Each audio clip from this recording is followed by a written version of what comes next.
Hello friends, आज देखेंगे हम हिंदी व्याकरण के कुछ क्वेश्चनों को। जैसे कि लिंग। लिंग क्या है? लिंग जिस चिन्ह देख सकते हैं आप। लिंग का अर्थ है चिन्ह या जाति। संज्ञा के जिस रूप से व्यक्ति या वस्तु की जाति का बोध हो उसे लिंग कहा जाता है। सारी दुनिया में मुख्यतः दो जातियां हैं, पुरुष और स्त्री। जाति के आधार पर लिंग दो भेद होते हैं, पुल्लिंग और स्त्रीलिंग। जिन संज्ञाओं से पुरुष जाति का बोध हो उसे पुल्लिंग कहा जाता है, जैसे लड़का, बैल, राजा, दास, मालिक, घोड़ा इत्यादि। स्त्रीलिंग जिस संज्ञा से स्त्री जाति का बोध हो उसे स्त्रीलिंग कहते हैं, जैसे लड़की, गाय, रानी, दासी, मालकिन, घोड़ी इत्यादि। जिन निज वाचक शब्दों के जोड़े होते हैं उनका लिंग जानने की कठिनाई नहीं होती, जैसे कि घोड़ा, घोड़ी, गाय, सांड, हाथी, हथनी, लड़का, लड़की और राजा, रानी, दास, दासी, मालिक, मालकिन, बाछा, बछिया, ऊँट, ऊँटनी इत्यादि। देख सकते हैं जिन शब्दों से जोड़े नहीं होते उनका लिंग जानने में निम्नलिखित नियम है। दीर्घ इकारांत शब्द प्रायः स्त्रीलिंग होते हैं, जैसे रानी, घोड़ा, लड़की, दासी आदि। अपवाद में घी, दही, मोती, जी और पानी शब्द पुल्लिंग है। रत्नों का नाम पुल्लिंग है, जैसे हीरा, पन्ना, मोती, जवाहर इत्यादि।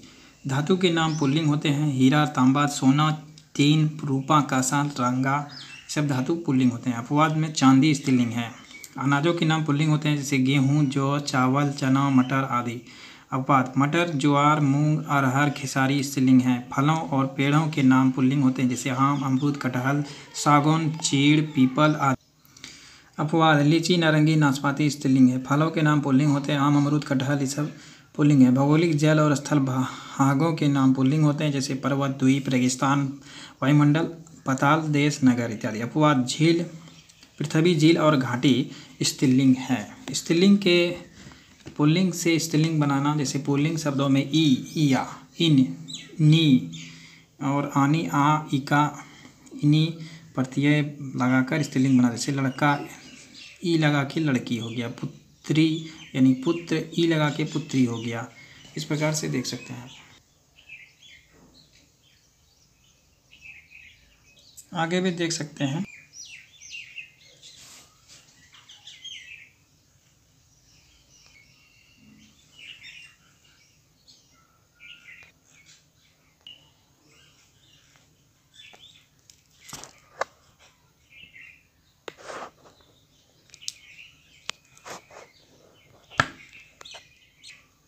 अब देखते हैं वचन। जिस संख्या से गिनती का बोध हो उसे वचन कहा जाता है। जैसे शब्द के विकार शब्दों के शब्द में रूप से पता चलता है कि वस्तु एक व्यक्ति या वस्तु के लिए आया है अथवा एक से अधिक के लिए, उसे वचन कहते हैं। वचन दो प्रकार होते हैं, वचन, दो वचन या बहुवचन। बहुवचन एक वचन जिस संज्ञा शब्द से एक का बोध हो उसे एक वचन कहते हैं, जैसे बालक, लड़की, घोड़ा, हाथी, बकरी इत्यादि। बहुवचन जिन संज्ञा शब्द से एक से अधिक का बोध से बहुवचन दिखाते हैं, जैसे घोड़े, लड़के, लड़की, बकरियां इत्यादि। अब देखते हैं हम कारक। जो क्रिया की उत्पत्ति से सहायक उसे कारक कहा जाता है। कारक के 8 भेद होते हैं, कर्ता, कर्म, करण, संप्रदान, अपादान, संबंध, अधिकरण और संबोधन। कर्ता देख सकते हैं। कर्ता काम करने वाले को कर्ता कहते हैं, जैसे राम ने पीटा। इस शब्द में वाक्य में पीटने की राम अतः इस वाक्य के कर्ता राम है। नोट। कौन करता है प्रश्न जो उत्तर निकलता है वो कर्ता कहा जाता है। कर्ता के ने चिन्ह और शून्य है। कर्म देख सकते हैं आप। कर्म जिन पर काम का फल पड़ता है उसे कर्म कहते हैं, जैसे राम ने रावण को मारा। इन वाक्यों में मारने का फल रावण पर पड़ता है, अतः रावण वाक्य कर्म है। कर्म के चिन्ह को और शून्य है। देख सकते करण।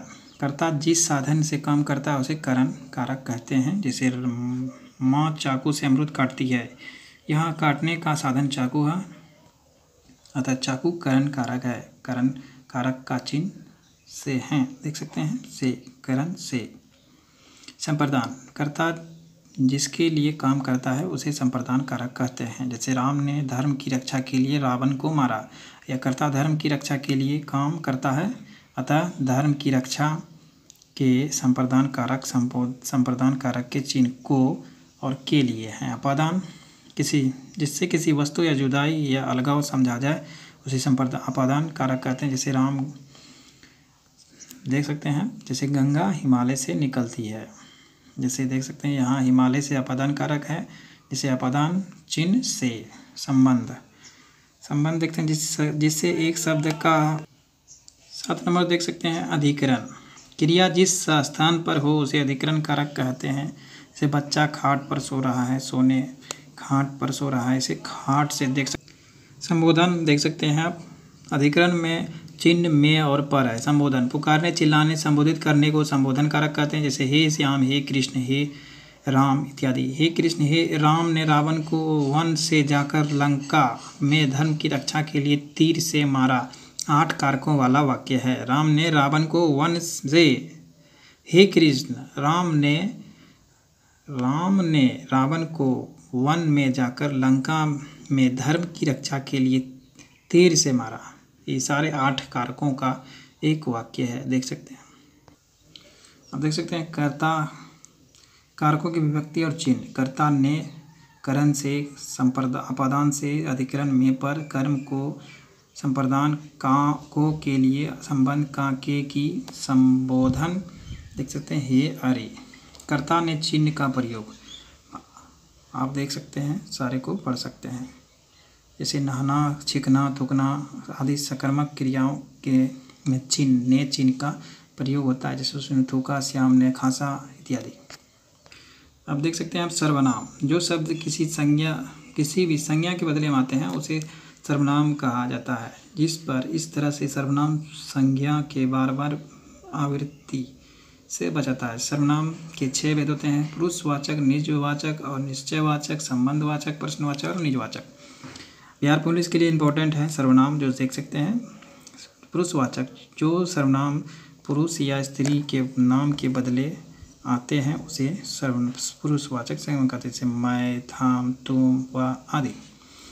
पुरुषवाचक के सर्वनाम के 3 भेद होते हैं: उत्तम पुरुष, मध्यम पुरुष, अन्य पुरुष। जिन शब्दों से बोलने वाले अपने के लिए करता है, जैसे मैं, हम, मेरा, हमसे आदि। मध्यम पुरुष, जिन शब्दों से प्रयोग बात किए भी जाने या सुनने वाले के लिए होता है, जैसे तू, तुम, हमारा। अन्य पुरुष देख सकते हैं, जिन शब्दों से प्रयोग अन्य व्यक्ति के लिए होता है, उसके विषय में बात की जा रही हो कि वह अनुपस्थित ना हो, जैसे वह, वे, उसको, उनको इत्यादि। अब देखते हैं निश्चयवाचक सर्वनाम। जिससे निश्चित व्यक्ति या वस्तु का बोध हो उसे निश्चयवाचक सर्वनाम कहते हैं। जैसे या, वह आदि। और निश्चय जिससे किसी निश्चित व्यक्ति या वस्तु का बोध नहीं हो उसे अनिश्चयवाचक। जैसे को, कुछ। संबंधवाचक सर्वनाम, जिन सर्वनाम से वाक्य में कहीं हुई संज्ञा से संबंध स्थापित किया जाए, संबंधवाचक सर्वनाम। जैसे जो, सो, जौन, तौन इत्यादि। प्रश्नवाचक सर्वनाम, जिन प्रश्न करने के लिए जिस सर्वनाम का प्रयोग होता है उसे प्रश्नवाचक सर्वनाम कहते हैं। जैसे कौन, किया। निजवाचक संज्ञा बहुत इंपॉर्टेंट। जिन सर्वनाम का प्रयोग वक्ता अपने लिए करता है उसे निजवाचक सर्वनाम, जैसे कि आप, स्वयं इत्यादि। एग्जाम्पल को याद रखिएगा, सारे बहुत इंपॉर्टेंट हैं बिहार पुलिस एग्जाम के लिए। आगे भी देख सकते हैं इसी प्रकार से है। पुरुषवाचक सर्वनाम उत्तम, में, शब्द इत्यादि। कर्ता आगे देख सकते हैं।